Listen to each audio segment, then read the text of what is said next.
नमस्कार दोस्तों, मैं न्यूजल चौहान और आप देख रहे हैं आपका पसंदीदा ज्ञानवर्धक कार्यक्रम विश्लेषण। आज हम बात करेंगे एक ऐसे वैश्विक समूह की जो दुनिया की नीतियों पर सबसे गहरा असर डालता है, लेकिन इस ग्रुप में भारत क्यों नहीं है? तो चलिए करते हैं विश्लेषण। क्या है G7 और भारत इसका सदस्य क्यों नहीं है?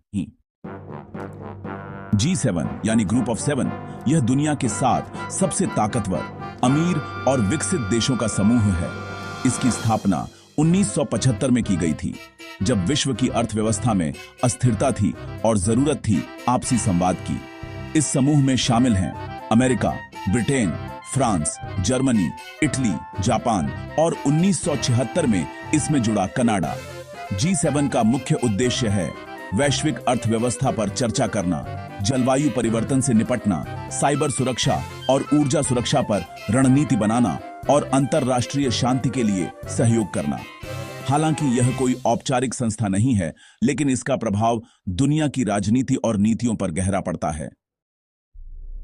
अब सबसे बड़ा सवाल, जब भारत दुनिया की चौथी सबसे बड़ी अर्थव्यवस्था है और अंतरराष्ट्रीय मंचों पर एक मजबूत राष्ट्र के रूप में उभरा है, तो फिर G7 में भारत क्यों नहीं? इसके 3 मुख्य कारण हैं। पहला, G7 एक डेवलप्ड कंट्रीज क्लब है। भारत आज भी विकासशील देशों की श्रेणी में आता है। G7 में सिर्फ वही देश हैं जिनकी प्रति व्यक्ति आय, जीवन स्तर और औद्योगिक विकास अत्यंत ऊंचे स्तर पर हैं। दूसरा, सदस्यता विस्तार नहीं हुआ। G7 की सदस्यता स्थिर है।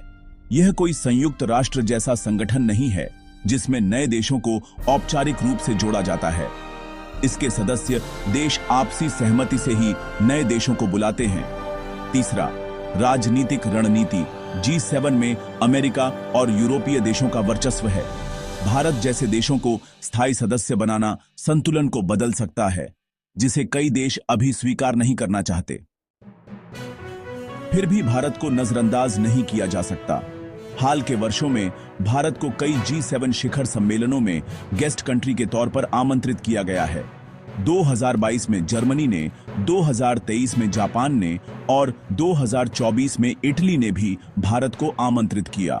इससे यह साफ है कि G7 देश भारत की भविष्य की भूमिका को गंभीरता से ले रहे हैं। जी हां, लेकिन इसके लिए समय, परिस्थितियों और वैश्विक संतुलन में बदलाव की जरूरत होगी। भारत आज G20, ब्रिक्स, SCO जैसे वैश्विक मंचों पर अग्रणी भूमिका निभा रहा है। भारत की बढ़ती आर्थिक ताकत, तकनीकी क्षमता और राजनीतिक स्थिरता उसे भविष्य में G7 जैसे मंचों के स्वाभाविक सदस्य के रूप में स्थापित कर सकती है। G7 आज भी वैश्विक नीति निर्धारण में अहम भूमिका निभा रहा है, लेकिन भविष्य की दुनिया बहुध्रुवीय यानी मल्टीपोलर होगी, जिसमें भारत जैसे राष्ट्रों की भूमिका को अनदेखा करना संभव नहीं होगा। तो क्या आपको लगता है कि भारत को G7 का स्थायी सदस्य बनाया जाना चाहिए? जरूर बताएं।